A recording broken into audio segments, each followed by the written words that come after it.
오늘 우리가 살펴볼 말씀은 2년 전 2021년도에 신자와 제자의 그 다른 점을 이야기할 때 드렸던 말씀과 좀 중복될 수도 있습니다. 그리고 추가적으로 우리가 좀 잘못 알고 있는 부분, 저 이해가 좀 부족한 부분이 있었지 않았는가라고 하는 부분에 있어서 그 다른 점을 한 가지 더 말씀을 드리려고 합니다.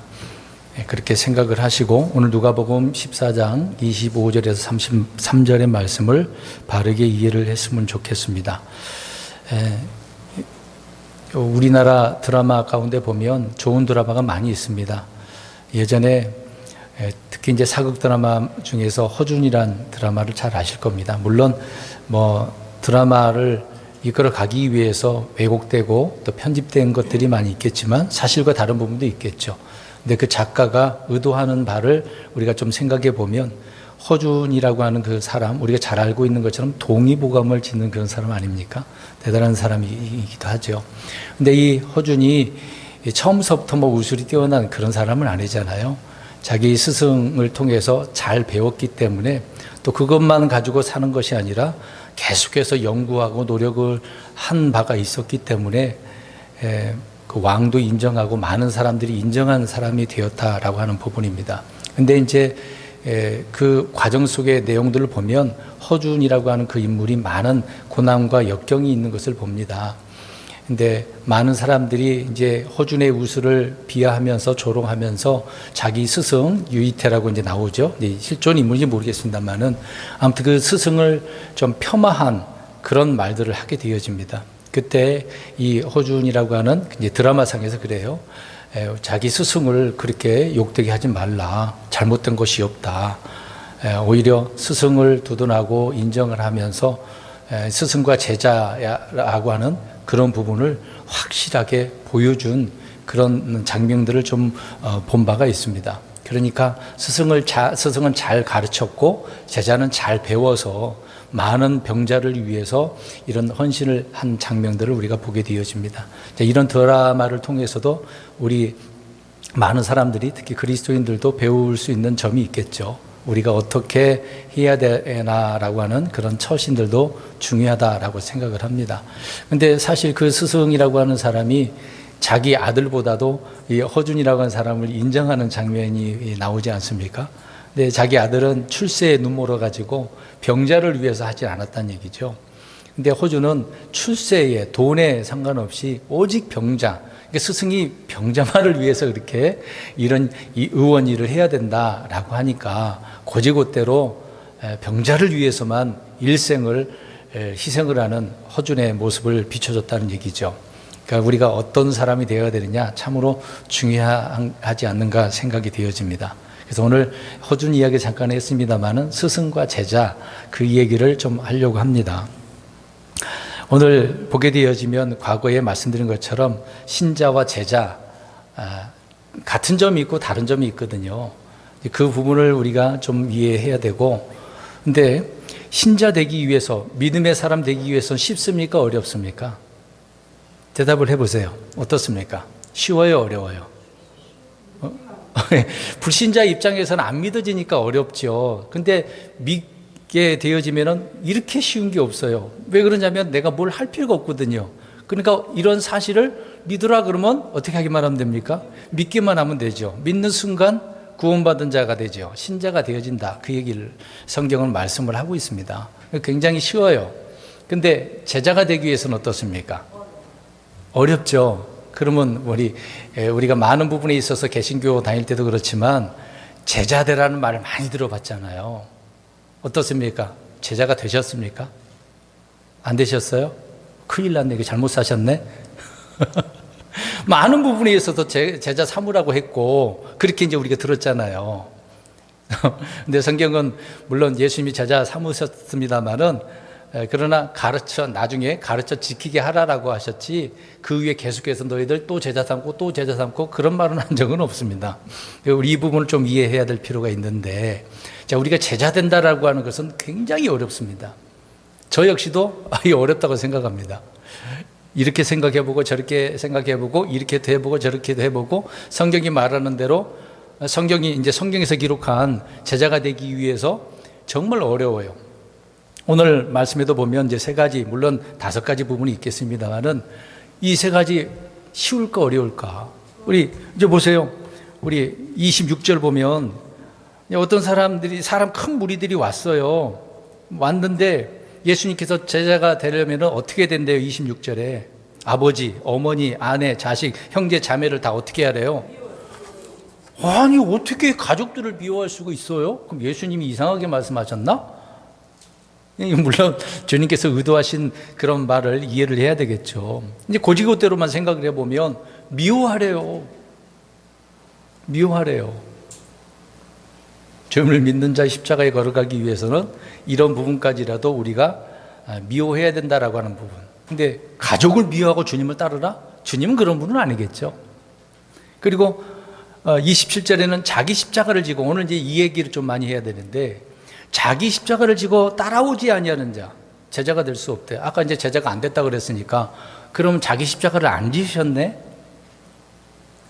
이 말씀대로 안 사셨네요? 어떻게 생각하세요? 자기 십자가 그러면 다들 어떻게 생각을 해요? 그 십자가를 어떻게 생각을 합니까? 나름대로 자기 십자가를 이야기할 거 아닙니까? 우리 집사님, 이재환 집사님, 자기 십자가 생각해 보셨을 거 아니에요? 그 십자가가 무엇이었습니까? 가족을 이끄는 거? 어머니 아프신 거 책임져야 되는 거? 병자를 간호하는 거? 다 나름대로 자기 생각에 있어서 자기 십자가라고 생각을 했을 거 아닙니까? 그런 부분 오늘 우리가 이야기를 좀 하면서 잘못 생각하고 있는 거 좀 바르게 잡았으면 좋을 것 같습니다. 예수님께서 특히 이제 사복음서에 많이 제자 이야기가 나옵니다. 물론 사도행전도 나오고 다른 서신서에도 언급한 바가 있습니다. 근데 특히 예수님이 12제자를 삼았잖아요. 그 외에 70인 제자도 있었고, 그 다음에 또 그 제자들도 계속해서 가르쳐 지키게 하라라고 하는 명령이 있었기 때문에 제자 삼은 바가 또 있긴 합니다. 그런 내용을 언급을 하고 있는데, 한번 여쭤보겠습니다. 예수님께서 이 땅에 오셔서 말씀을 왕국복음을 전하잖아요. 그것도 하늘의 왕국복음이지 않습니까? 그 복음을 전할 때 구약입니까? 신약입니까? 왜 구약이라고 표현을 하죠? 신약이 이루어지게 되려면 예수님이 어떻게 해야 됩니까? 죽으셔야 돼요. 그래 죽어야만 유언한 언약이 유언이 이루어진다라고 해요. 그때서부터 죽으셔야만 십자가에 죽으시고 난 이후부터가 신약 시대가 본격적인 은혜의 시대가 들어가게 되지 않겠습니까? 그러면 예수님께서 지금 살아 계셨을 때 복음을 3년 6개월 동안 반 동안 이렇게 전하셨을 때 주께서 주로 율법에 관한 말씀이었잖아요. 그렇죠? 구약에 대한, 그러니까 구약에 예언한 말씀을 성취하셨고 나중에 또 성취할 부분이 있겠습니다만은 그 부분을 언급을 하셨단 말입니다. 그러니까 대부분 율법적인 이야기를 주님께서 이야기를 하셨어요. 그러니까 많은 부분에 있어서 율법적인 이야기를 하셨으니까 이것을 생각해 보면 저와 여러분들이 율법을 지킬 이유가 있습니까? 없습니까? 지금 우리의 입장에서 없죠. 그러면은 우리가 오늘 이 말씀을 생각할 때도 율법적인 그런 부분, 그러니까 죄의 싹슨, 율법은 죄에 대해서 어떻게 이야기합니까? 사망, 죽어야 된다라고 하는 거잖아요. 그럼 또 질문해 보겠습니다. 예수님은 예수님의 그 십자가를 질고서, 물론 구레네 시몬이 또 짓긴 했습니다만은 모든 일을 마치셨어요. 죽으셨어요. 저와 여러분도 그러면 자기 십자가를 지고 따라오라고 그랬는데, 그러면 죽어야 돼요, 안 죽어야 돼요?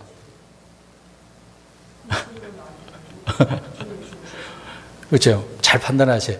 그러면 그 말대 그대로 한다면 죽어야 된단 말입니다. 근데 우리는 여전히 안 죽고 있네? 그럼 구약적인 입장에서 죄의 삭은 사망이니까 내가 내 십자가를 지어야 내가 이 사망의 문제를 해결한다고 생각을 할 수가 있단 말입니다. 이런 점에서 우리는 이 부분을 오해를 하면 안 되겠죠. 그러니까 구약과 신약에 대한 또 교리적인 부분을 바르게 나눠야 된다. 또 어느 선까지인가를 또 구분을 해야 되겠죠. 예수님께서 명령하신 내용들도 많이 있지만 그 명령 중에 우리가 따라야 될 것도 있고 따르지 말아야 될 것도 있거든요. 특히 율법적인 부분에 있어서는 우리가 조심해야 될 바가 있겠죠. 우리 부자 청년 생각해 보시겠습니다. 부자 청년이 영생에 관한 문제를 가지고 와서 어떻게 해야 이 문제를 해결합니까? 그러니까 예수께서 뭘 하라고 하셨어요? 여러 가지, 아니 먼저 율법 얘기 쭉 하잖아요. 5계명서부터 쭉 얘기하잖아요. 그러니까 자기가 일생을 어떻게 했다고 합니까? 다 했어요. 근데 하나의 문제가 뭡니까? 가지고 있는 재산을 다 어떻게 알아요? 다 팔아서 가난한 자에게 주래요. 아니 그 귀한 재산을 율법도 지키고 다 잘했는데 중요한 거, 그러면 하나님께서 주신 그 뭐 재물의 목적도 있겠죠. 아무튼 그 부분을 찔러주시면서 그걸 팔아서 가난한 자에게 줘라. 그리고 나한테 와라. 그렇게 말씀한 거잖아요. 근데 이 사람은 어떻게 했습니까? 그 집에 가버렸어. 그러니까 했다는 얘기, 안 했다는 얘기야? 안 했다는 얘기죠. 그래서 주님께서 하늘의 왕국 들어가는 게 어렵다라고 이야기를 하는 거잖아요.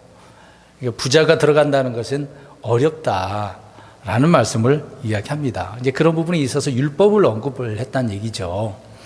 우리가 그 부분도 고지고대로 생각해 보면 우리도 어떻게 해야 된다고 생각합니까? 그대로 해야 된다고 생각을 하죠. 그럼 우리 뭐 가지고 여기 계신 분들 가지고 계신 것이 많이 있지도 않겠지만 지금 그걸 다 어떻게 해야 돼요?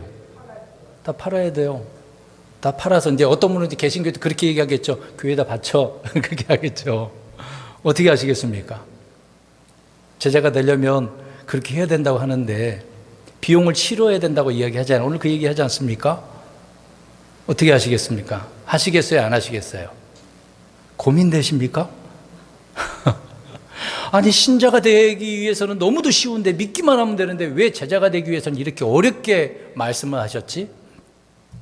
그러니까 성경은 사복음서에서 말하는 이 제자가 되기 위해서는 너무도 어려운 부분입니다. 그러면 예수님께서 어려운 것을 하라고 하셨을까? 그 부분도 우리가 생각을 해야죠. 한 번만 더 여쭤보겠습니다. 자, 우리 성도님들 제자가 되기 위해서는 이렇게 하라고 말씀하셨는데 해야 돼요, 안 해야 돼요?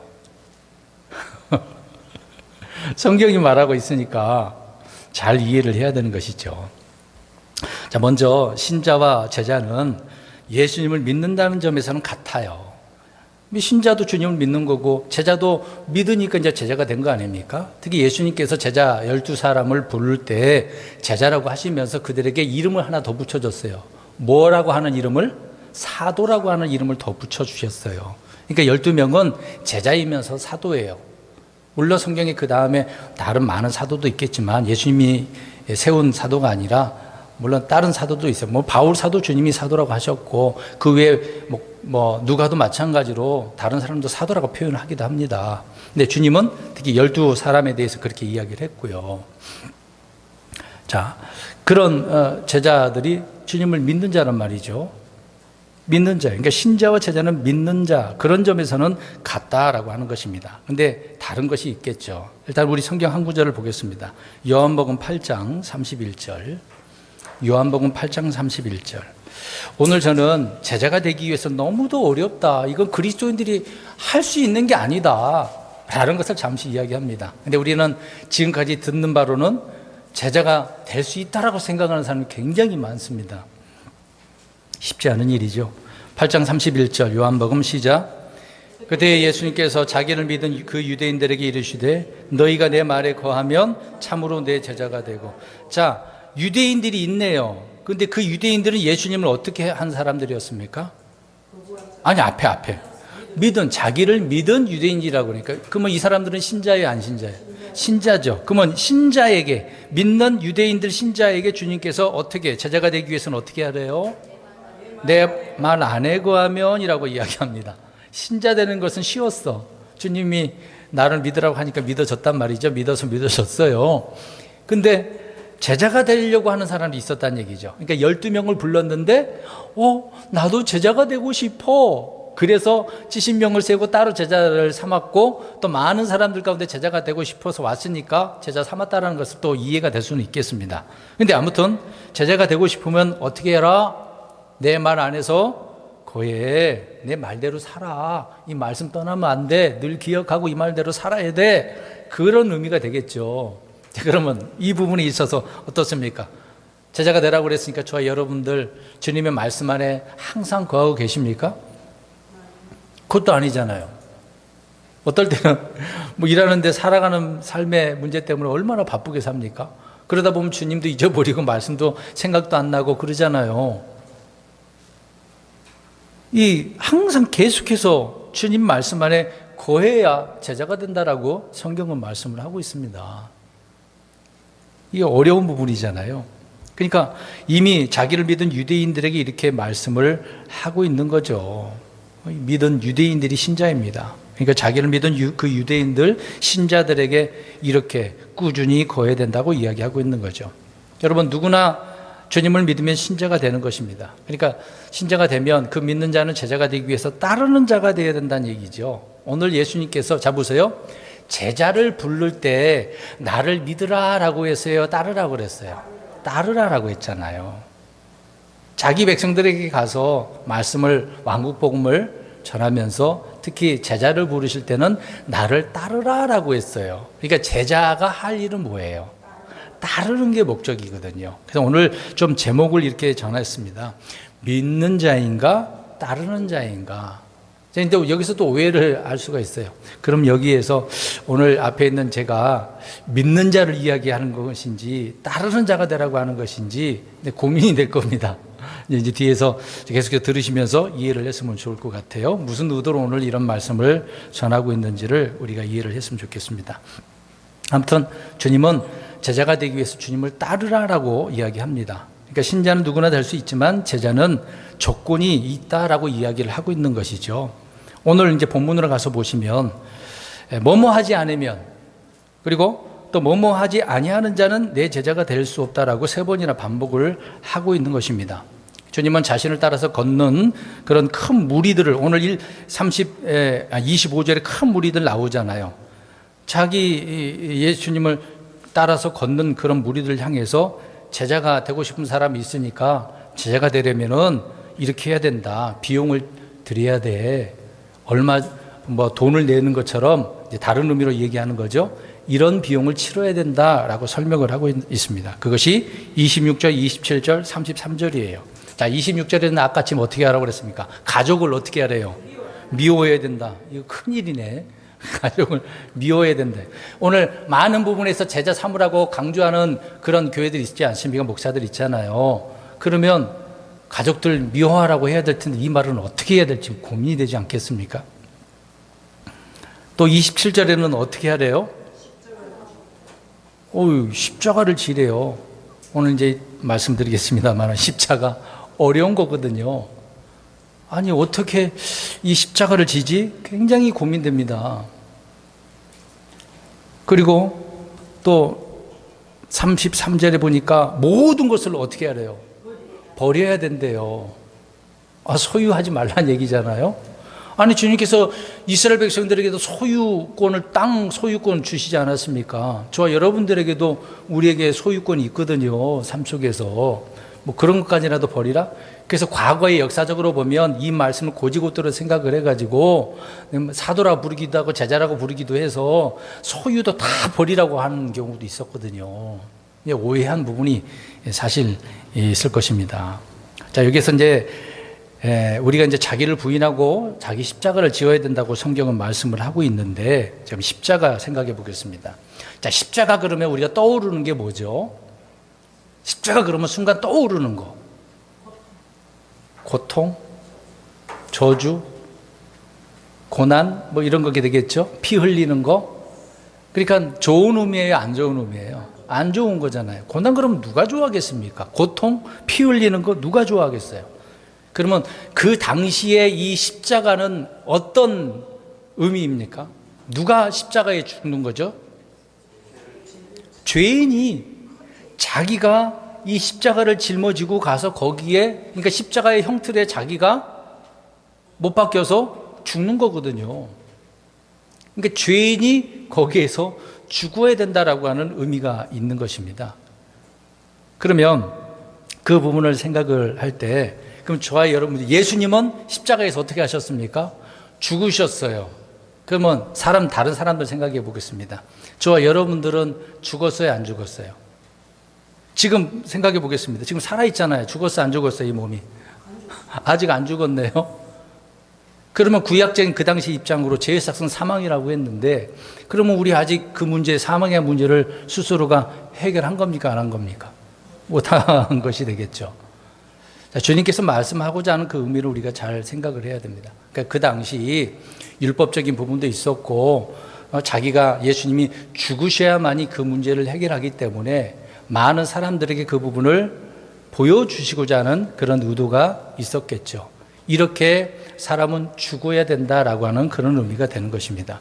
그러면 그 당시 유대인들이 될 것이고 또 12명을 통해서 말씀하셨으니까 그들은 어떻게 해야 되는 거죠?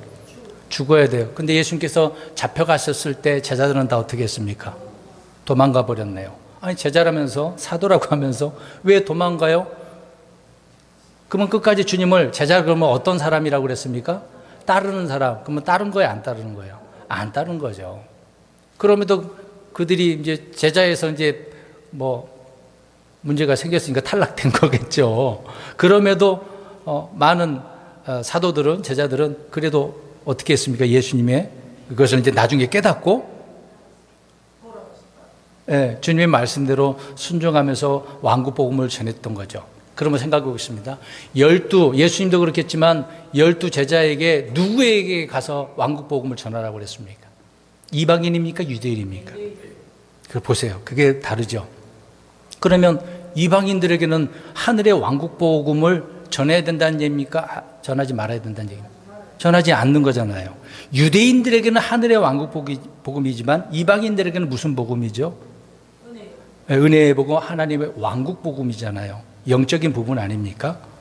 그래서 사도 바울은 어떤 사도라고 불리죠? 이방인을 위한 사도.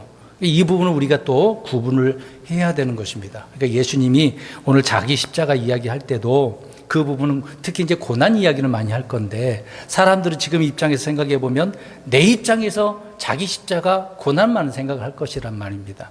그러니까 가족 중에 누가 병자가 생기면 내가 하는 일이 있는 다 내려놓고 가족을 위해서 내가 헌신하고 희생하는 것을 뭐라고 생각합니까?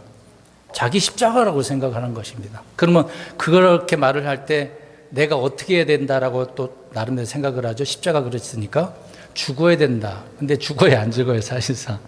죽지는 않잖아요.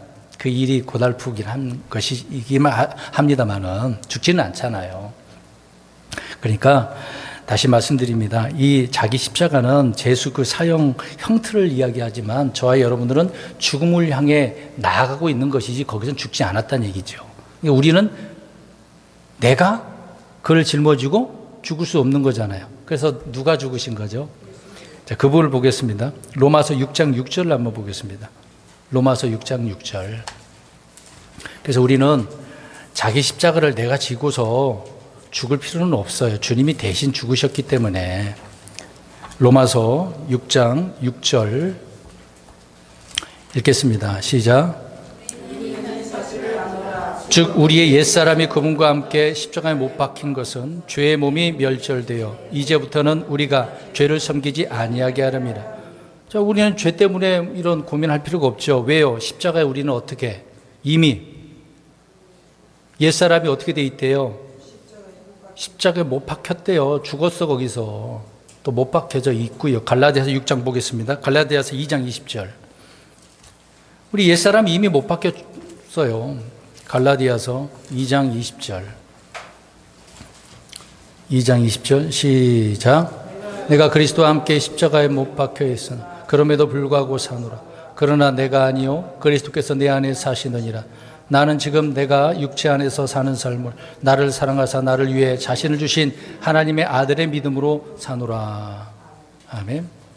이미 못 박혀 있다고 이야기하잖아. 죽었고 못 박혀 있다. 그러니까 이미 십자가로 이 문제는 끝내버렸던 거죠. 누가요?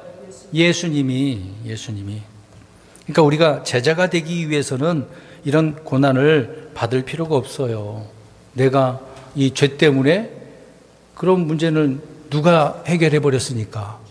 주님이 다 해결해 버렸으니까. 이제 그래서 자기 십자가 그러면 우리는 이런 부분을 바르게 이해를 해야 되는 거죠. 아까도 말씀드린 것처럼 예수님과 제자들은 유대인들을 위해서 왕국 복음을 전했다는 것입니다. 사도 바울은 이방인을 위한 것이기 때문에 이 부분에 대해서는 구분을 지고 예수님이 말하는 자기 십자가를 지고 따라오라. 그러니까 이 십자가에 대한 부분을 이해를 해야 된다라는 것을 한번 말씀드렸습니다. 그러면 지금부터 성경에서 제자가 되기 위해서 비용을 치러야 된다고 했으니까 얼마나 어려운지를 우리가 아는 내용들이니까 제가 언급을 하겠습니다. 자, 우리가 구원을 받는 데 있어서 주님께서 주시는 것이니까 어떻게 하기만 하면 됩니까? 받기만 하면 되죠. 구원은 선물이니까. 그런데 주님이, 물론 주님이 우리를 대신해서 값을 치르셨으니까 그렇게 쉬운 거겠죠. 그러나 제자가 되는 데서는 그 값비싼 대가를 치러야 된다라고 할 때 나를 부인해야 된다, 섬겨야 된다, 희생을 해야 된다, 오늘 아까처럼 얘기한 것처럼 고난을 받아야 된다. 또 우리 마태복음 가서 보겠습니다. 마태복음 11장 28절 보겠습니다. 28절과 29절 보겠습니다. 마태복음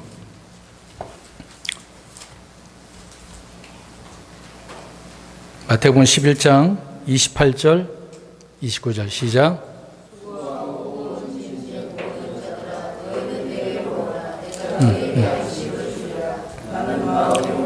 겸손하니 너희를 위해 내 멍에를 메고 내게 배우라.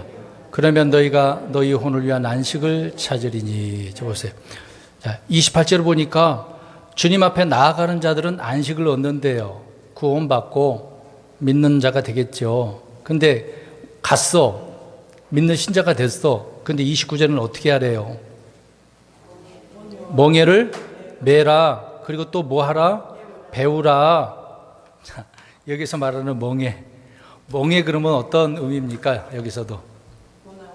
고난이잖아요. 사실 이 멍에는 소나 어떤 뭐 다른 짐승에게 목에다가 거는 도구잖아요. 농사하기 위해서.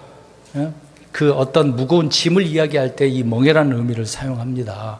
그러니까 고난을 이야기하고 있는 거죠. 근데 예수님의 고난은 무슨 고난이었어요?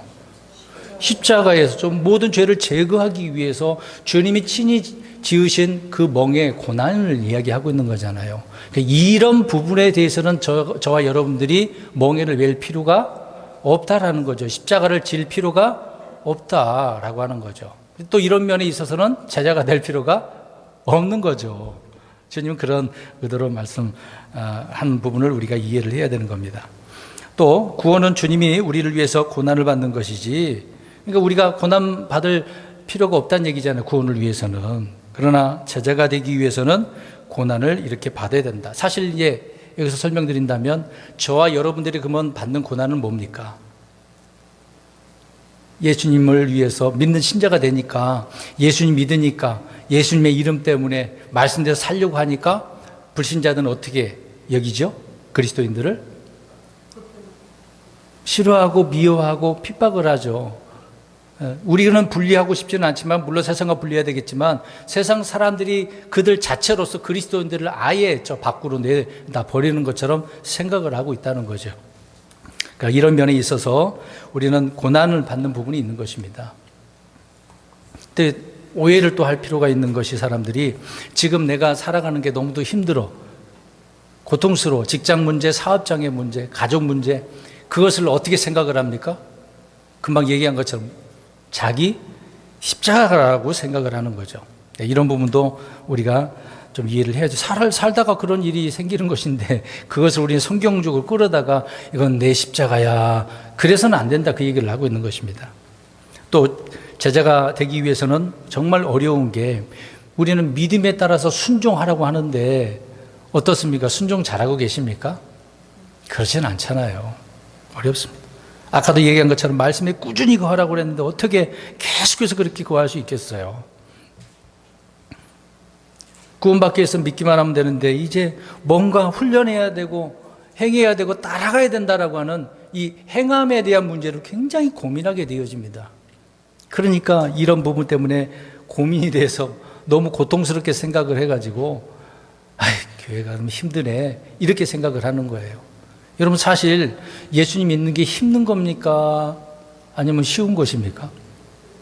막 예수 믿고 교회 생활하는, 신앙생활 하는 게 힘들게 생각하는 분들이 굉장히 많아요. 근데 대부분 힘들다라고 할 때 뭐가 힘든 겁니까?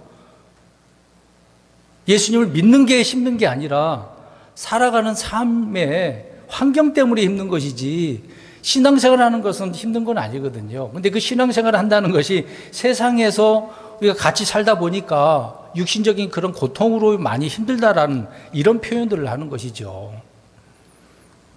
그러니까 그런 부분에 있어서 나름대로 내가 이것을 내 짐이라고 생각하고 제자가 되는 길이라고 생각하고 자기 십자가라고 생각하라니까 굉장히 어렵게 생각하는 부분이라는 것입니다. 또 예수님께서 따라오라고 그랬는데 어떻게 그 길 그대로 따라가냐고요. 어렵습니다. 자기가 지고 가야 될 십자가라고 하니까. 또 다른 부분을 보겠습니다. 사도 요한이 말한 부분을 우리 좀 볼까요? 요한일서 3장 23절을 보겠습니다. 요한일서 3장 23절. 물론 사도 요한은 제자였긴 합니다만은 교회에 대한 말씀을 전하기보다 특히 유대인들 앞으로 다가올 이야기를 많이 전하고 있죠. 3장 23절 시작. 명령은 이것이니 곧 우리가 그분의 아들 예수 그리스도의 이름을 믿고 그분께서 우리에게 명령을 주신 대로 서로 사랑하는 것이라. 자, 사도 요한이 예수님께서 새 명령, 새 계명이라고 표현하잖아요. 그것은 서로 어떻게 하라? 사랑하라. 그럼 보겠습니다. 이거는 뭐 율법에 대한 거 뛰어넘는 거잖아요. 율법도 사실 사랑을 가르치고 있는 것이니까. 이제 그걸 새 명령이라고 표현하면서 이제 물론 유대인들도 뿐만 아니라 우리 그리스도인들도 서로 어떻게 하며 살아가야 되는 거죠?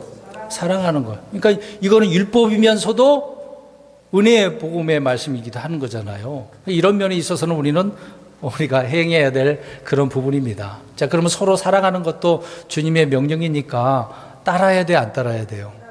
따라야 되잖아요. 어떻습니까? 그러면 이 부분만 놓고 생각해 보면 서로 사랑하고 계시나요? 자, 옆 사람 쳐다보시고 뒤도 한번 쳐다보시고 사랑합니다 한번 해보세요. 어려운 건 아니잖아요. 내 가족, 우리 믿음의 식구들 사랑하는 거 서로 사랑해야 되는데 근데 서로 사랑이 아니라 미워지고 헐뜯게 되어지고 공격하게 되어지면 이거 사랑이 아니잖아요. 말씀 갖고 틀렸다 맞다 그러면서 공격하고 왜 그렇게 삽니까? 그럴 필요가 뭐 있어요. 내가 주님 앞에서 살아가는 건데 내가 주님 앞에 바로 서면 되는 것이지 다른 사람을 판단하고 손가락질을 하고 왜 이러냐 저러냐 말할 필요가 뭐 있겠습니까? 주님의 명령대로 사랑하면 되는 것이고 사랑은 허다한 죄로 또 어떻게 한다 그러는데 왜 덮는다. 주님의 사랑이 그러지 않았습니까? 저 여러분들도 사랑으로 덮고 사는 부분도 있어야 되겠죠. 물론 잘못된 것은 잘못된 것이고요. 아무튼 사도 요한도 이런 부분에 있어서 우리에게 명령을 하고 있으니 이건 주님의 명령 아니겠습니까? 아무튼 제자가 된다라는 것은 너무도 힘들고 어려운 것입니다.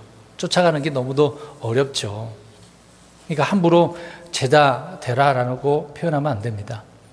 앞에서 얘기한 것처럼 예수님은 12제자를 삼았고 그 외에 몇몇 70명의 제자도 있겠습니다만은 물론 12사도도 제자 삼은 바가 있겠습니다만은 자, 그럼 보겠습니다. 사도 바울이 제자 삼은 적이 있을까요? 없을까요? 있을까요? 없을까요? 안 나옵니다. 고린도서에 뭘 제자들이 어떻게 됐다, 어떤 제자들이라 설명한 부분에 제자를 언급하긴 합니다만은 사도 바울은 제자를 안 삼았습니다. 삼았다는 내용 안 나옵니다. 단지 오늘 아까 제자는 어떻게 하는 자라고 그랬어요? 따르는 자라 그랬잖아요. 따른다라고 할 때는 우리 물론 마음으로 믿음으로 그런 표현이 되겠습니다만은 또 다른 표현으로는 걷는다라고 바울은 이야기를 하고 있습니다. 자, 이 부분을 저는 오늘 우리 성도님들에게 오늘 제목 뭐라고 그랬습니까? 믿는 자인가 따르는 자인가 라고 할 때 우리는 먼저 믿는 자예요, 안 믿는 자예요?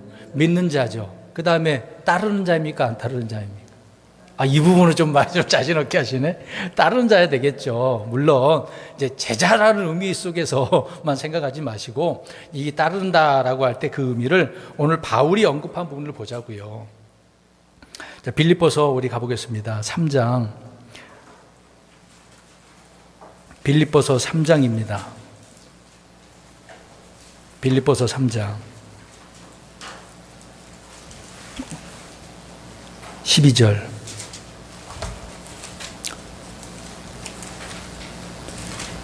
13절. 빌립보서 3장 12, 13절 먼저 읽겠습니다. 시작. 나는 내가 이미 도달한 것처럼 말하지 아니하고 이미 완전한 것처럼 말하지도 아니하며 다만 그리스도 예수님께서 나를 붙잡아 이루려 하신 그것을 나도 붙잡으려고 따라가노라. 형제들아, 나는 내가 이미 붙잡은 줄로 여기지 아니하며 다만 이 한 가지를 행하나니 곧 뒤에 있는 그것들을 잊어버리고 앞에 있는 그것들에 도달하려고 나아가. 자, 보세요. 먼저 12절 읽었습니다만 11절 보면 내가 죽은 자들의 부활에 도달하려 함이라. 이제 도달이라고 하는 단어를 생각할 때 부활 이야기라고 있거든요. 그럼 12절에 와서, 근데 사도 바울은 지금 살아있으니까 부활했어요, 안 했어요? 아직 하려면 아직 멀었잖아요. 성경적으로 표현하려면. 바울은 지금 어디에 있어요? 몸은 땅에 묻혀 있고 어딘가 묻혀 있겠죠. 그 혼은 지금 어떤 상태입니까? 하늘에 올라가 있겠죠.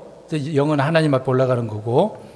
그러니까 바울의 입장에서는 아직 이 부활에 도달하지 않았다. 그래서 도달한 것처럼 말하지 아니하고, 자, 이미 완전한 것처럼 말하지도 않겠다. 다만 그리스도 예수께서 나를 붙잡으려고, 그러니까 바울 이야기할 때 바울을 통해서 뭔가 이루려고 하신 것이 있었다. 이제 그것을 나는 붙잡으려고 따라간다라고 표현하고 있잖아요. 그러면 13절에 이제, 그러니까 뒤에 있는 거예요, 앞에 있는 거예요? 앞에 있는 거예요. 뒤에 있는 거 우리가 고민할 필요가 없는 거죠. 그래서 13절 후반절 다시 보세요. 곧 뒤에 있는 그것들은 어떻게 하래요?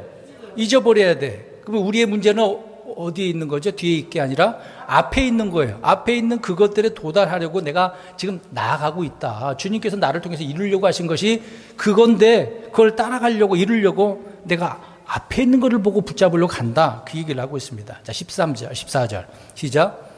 그래서 예수님 안에서 하나님의 높은 부르심에 상을 받기 위하여 푯들을 향해 밀치고 나아간다고 그랬어요. 도달하려고 나아가려고 하는데 주님께서 나에게 뭘 주시려고? 상 나를 불렀으면 상을 주신대요. 상을 주신대. 그래서 그 상을 받기 위해서 내 앞에 내 목적지가 있을 거 아닙니까?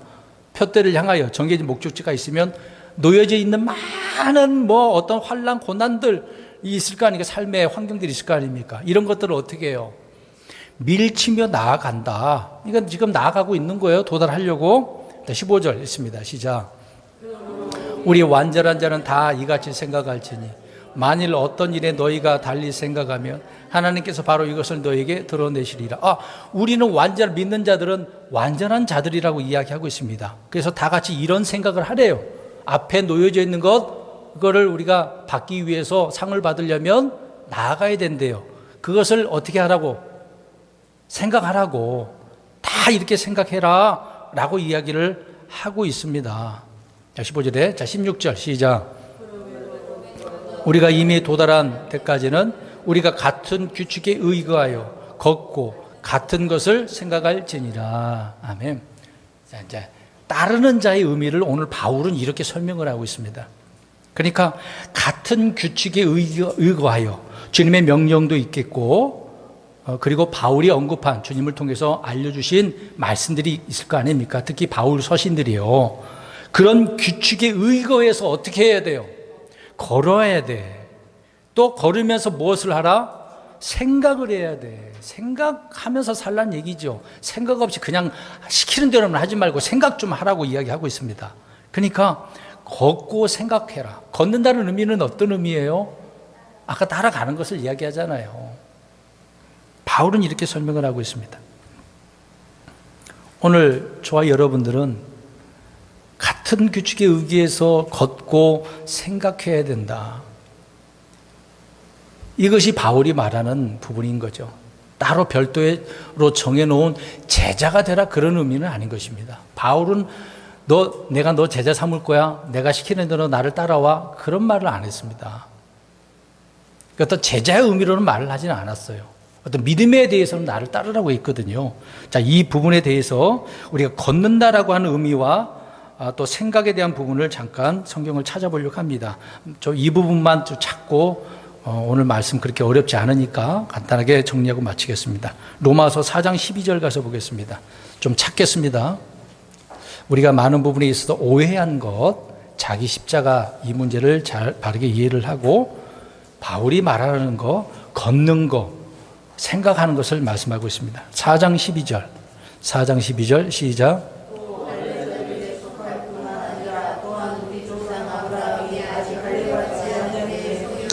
그 믿음의 발자취를 따라 걷는 자들에게 할례 조상이 되려 하십니다. 보세요. 자, 오늘 바울은 아브라함을 언급을 했어요. 아브라함은 할례 받지 않을 때라고 이야기합니다. 근데 사실 아브라함에게 율법이 주어졌습니까?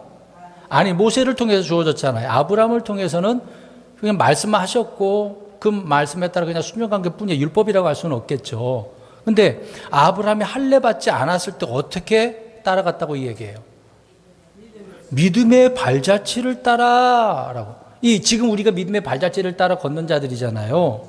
그러니까 우리의 조상, 이런 우리에게 조상이 되기 위해서, 그러니까 아브라함도 어떻게 걷는 사람이었습니까? 믿음으로 나아간 사람이었어요. 그러니까 우리도 그래서 믿음의 조상이라고 이야기하잖아요. 우리는 행함의 문제보다도, 육신적인 행함에보다도 믿음의 발자취, 믿음이라고 그랬잖아요. 믿음은 눈에 보여요, 안 보여요? 안 보이는 거죠. 그런데 보이는 것처럼 살아가는 것 아니겠습니까? 그러니까 바울은 믿음의 발자취를 따라 걷는 자들, 우리가 그런 자들인데 이런 삶을 믿음의 발자취를 따라가는 자들이다. 그 다음에 로마서 8장 4절, 8장 4절 시작. 이것은 육신을 따라 걷지 아니하고 성령을 따라 걷는 우리 안에서 율법의 의의가 성취되게 하려. 보십시오. 우리는 지금 육신의 문제가 아닙니다. 성령을 따라 걷는 거거든요. 그래서 성령이 열매 맺는 것이고, 성령을 따라 걸으니까 뭐가 성취가 돼? 아니, 정확하게 얘기해. 그러니까 율법을 성취한 게 아니라 율법이 말하는 뭐가? 의가. 율법은 이런 의미를 담고 있어. 예수님께서 우리를 죄 때문에 십자가에 죽으셨어. 이게 율법, 죄의 삭은 사막이라고 하는 거야. 그 의를 주님께서 성취하신 거 아닙니까? 자신을 통해서. 그리고 우리는 믿기만 하면 되는 거 아니겠어요? 그러니까 이 율법의 의를 성취하는 거다. 그 다음에 갈라디아서 6장 16절. 갈라디아서 6장 16절. 6장 16절 시작. 하나님의 이스라엘의 화평과 긍휼이 있기를 원하노라. 자, 이 규칙이라고 되어 있습니다. 앞에 있는 그 영적으로 할례적인 부분이 아니라 영적인 성령을 따라 걷는 것을 이야기하고 있는 것인데, 그러니까 이것도 규칙이라고 이야기하고 있어요. 앞에서 우리가 로마서 8장 4절 읽은 것처럼 성령을 따라 걷는 규칙이다라고 말씀을 하고 있는 겁니다. 은사적인 그런 부분이 아니는 거죠. 성령님이 내 안에 계셔서 성령님의 열매를 맺고 육신과 서로 다른 것을 우리에게 제시해주고 있기 때문에, 그러면 성령님 말하는 대로 우리는 걸어가야 되는 것이죠. 그러니까 바울은 그렇게 따라가라고 말씀을 하고 있는 겁니다. 그 다음에 빌립보서 3장 17절. 빌립보서 3장 17절 읽어봅니다. 시작. 형제들아, 너희는 함께 나를 따르는 자들이 되고 너희가 우리를 본보기로 삼은 것 같이 그렇게 걷는 자들을 주목하라. 여기 보세요. 너희는, 이게 성도들에게 이야기하고 있죠. 믿는 자에게 누구를 따르래요? 나라고 그랬으니까 여기 나가 누구예요? 바울이잖아요. 아니, 그럼 바울이 이게 예수님을 따르라고 해야지 왜 사람을 따르라고 하나, 그런 말은 아니잖아요. 바울이 주님의 말씀에 따라 그렇게 걸었으니까 본이 되는 걸 이야기하고 있는 거잖아요. 너희도 나를 따라. 내가 이렇게 걸었지 않느냐? 내가 믿음의 발자취를 걸었지 않았느냐? 나를 이렇게 따라. 나를 따르는 자라 그랬습니다. 그러니까 아까 제자의 의미를 뭐라 그랬죠? 따르는 자잖아요. 이제 이해되셨습니까? 이 부분에 대해서요? 이렇게 따라가는 것이 주님을 따르는 진정한 제자가 되는 거겠죠. 그 다음에 또 반복적으로 한 번 더 보겠습니다. 로마서 13장 13절. 다시 한번 같은 의미가 될 수 있습니다만은 한 번 더 보겠습니다. 로마서 13장 13절. 시작.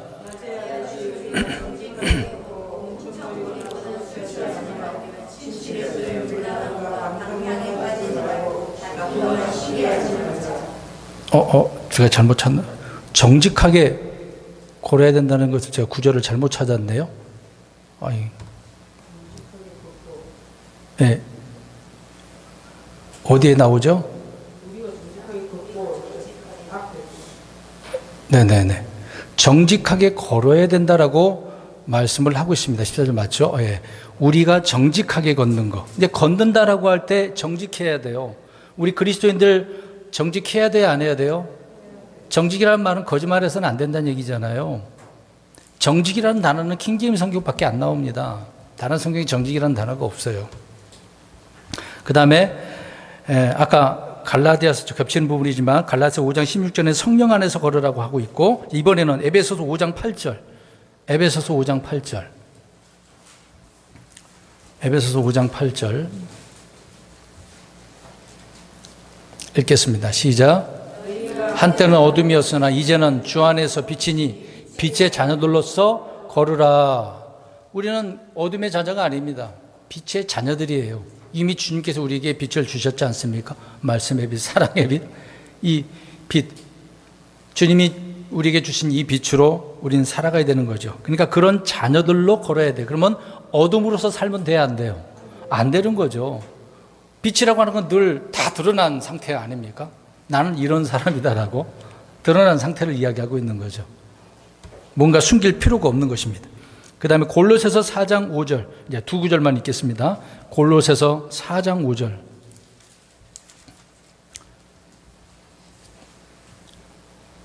시작. 밖에 있는 자들을 향해서는 시간을 되찾으며 지혜롭게 걸으라. 밖에 있는 믿지 않는 이방인들을 표현을 될 수가 있겠죠. 아무튼 우리가 어디에서든지 간에 어떻게 걸어야 돼요? 지혜롭게. 지혜가 없이는 안 되는 거죠. 세상 살아가는 데 지혜가 필요하겠지만 믿음 생활하는 데도 지혜가 필요하거든요. 내 믿음을 지키기 위해서도 지혜가 필요하거든요. 세상 사람들과 똑같이 살아가는 그런 세상 지혜 아닙니다. 우리의 지혜는 위로부터, 하늘로부터 오는 지혜를 말하는 거죠. 땅에서 있는 그런 지혜를 말하는 게 아닙니다. 마지막으로 데살로니가전서 4장 1절. 데살로니가전서 4장 1절 읽고, 좀 길지만 3절부터 12절까지 읽어야 돼요. 오늘의 결론이 될 것입니다. 자, 4장 먼저 1절 시작.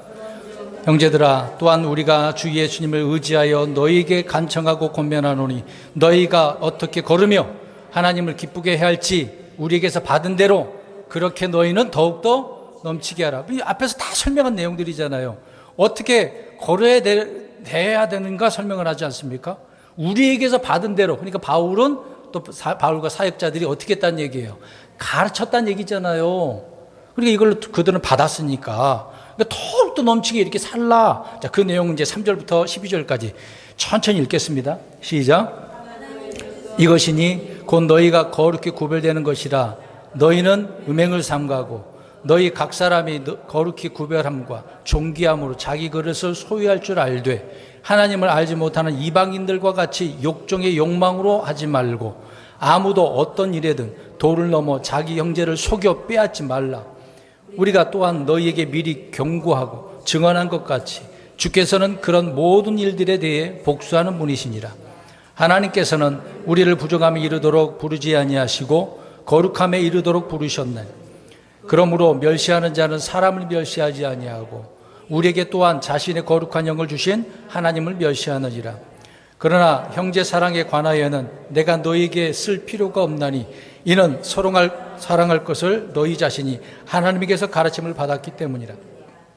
참으로 너희가 온 마케도냐에 있는 모든 형제들을 향해 그 일을 행하고 있으나 형제들아, 우리가 너희에게 간청하노니 너희는 더욱더 많이 하고 또 우리가 너희에게 명령한 것 같이 너희는 조용히 지내며 너희 일을 하고 너희 손으로 일하기를 힘쓰라.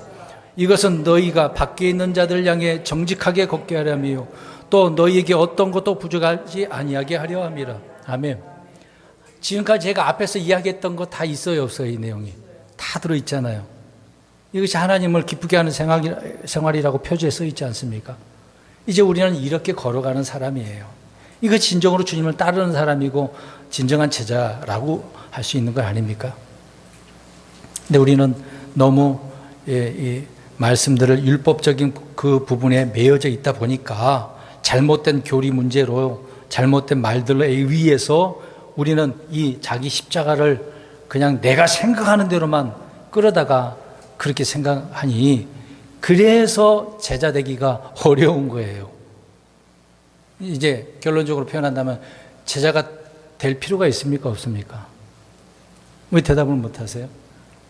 제자가 될 필요가 있어요? 없어요? 저는 지금 없다고 말을 하고 있는 겁니다. 제자가 될 필요 없이 그냥 바울이 말하는 대로 그렇게 걷고 생각하시라고요. 너무도 복잡하게 우리는 생각하다 보니 삶에 있는 내 환경을 끌어다가 말씀에다 연결시켜서 스스로가 막 올가맨 거예요. 어렵다라고 생각을 하는 겁니다. 그런 내 환경 문제일 뿐이지 주님이 믿는 거에 대해서는 우리가 연관을 그렇게 함부로 갖다가 붙이면 안 되는 거예요. 주님 때문에 우리가 고난받는다? 그러면 우리가 얼마만큼 복음을 전했습니까? 얼마만큼 말씀대로 살았습니까? 그러면 고난을 받죠. 그건 당연한 고난이 되지 않겠습니까? 그럼 주님께서도 칭찬하실 것이고. 근데 그것이 아니라 내가 잘못해서 육신적으로 살다가 환경 때문에 그걸 끌어다가 자기 십자가라고 하지 말자고요. 그것을 내가 이걸 제자가 되기 위한 비용이다라고 생각해서는 안 된다, 그 얘기를 하고 있는 겁니다. 이해되셨습니까? 오늘 우리는 바울이 말하는 대로 걸어야 돼요. 이것이 하나님의 뜻이다라고 이야기하고 있잖아요. 하나님의 뜻. 하나님께서 우리를 향한 뜻이 있어요. 우리를 위한 것이 아니라 우리를 향하여 이렇게 살라라고, 걸으라라고 생각하라고 말씀을 하고 있는 겁니다. 우리는 이 말씀에 따라 믿음으로 걷고